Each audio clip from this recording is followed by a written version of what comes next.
Federal court issues New Year ruling, tears down this price of silver. This year is starting off with a thud, not a bang. Rules are being questioned, power lines are getting crossed, and markets hate uncertainty more than bad news. When legal grounds start shifting under Wall Street's feet, prices don't fall gently. They get yanked.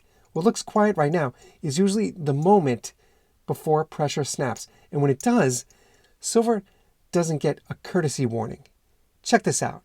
If you're interested in silver, click that link in the description. Money Metals is holding this contest. They're giving away 20 Silver Eagles. Every month they hold this contest. Last month's winner was Dustin from Alaska.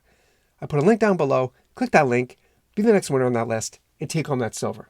Now, check this out. As the new year begins, the Supreme Court is sitting on a major case that challenges whether the president even has the authority to slap wide-ranging tariffs on imports like he's been doing.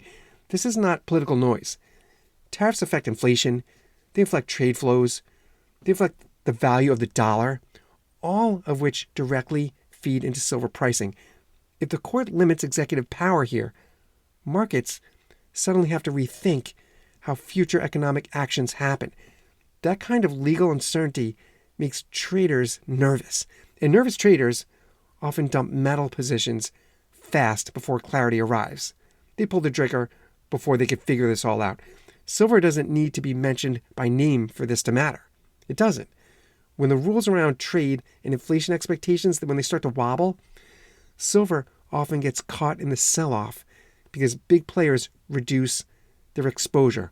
Look, U.S. tariff collections topped $110 billion annually in recent years. $110 billion. That shows just how much money and inflation pressure is tied to these policies. There's also an ongoing federal fraud case involving a major precious metals dealer that regulators say mishandled or misrepresented customers' silver. The case hasn't been thrown out. It's still alive, and that matters more than people realize. When courts are actively deciding how metals dealers are policed, traders don't wait for the final ruling. They price in risk early. That often means pressure on paper silver markets. While everyone waits to see how tough regulators are allowed to be, they're already making their decision. Even if physical demand stays strong, paper markets react first.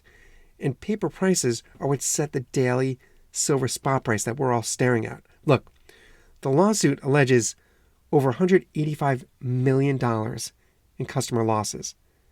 That makes this one of the largest precious metals fraud cases in recent years. Here's the one that quietly rattles the cage.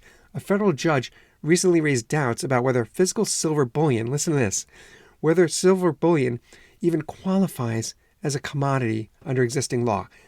That might sound like legal hair splitting, but it's a big deal. If courts narrow how silver is classified, it could weaken how regulators oversee futures markets, how they oversee the manipulation cases.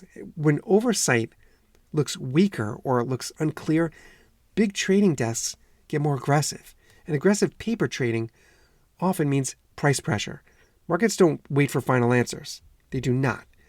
They react to uncertainty. And uncertainty tends to tear prices down before rebuilding them later. Look, the global silver futures market trades hundreds of billions of dollars annually. Hundreds of billion. This is really how our spot price is impacted. We'll get your own silver. Click that link in the description. Thank you, Money Metals Exchange, for sponsoring this channel. It's a great contest.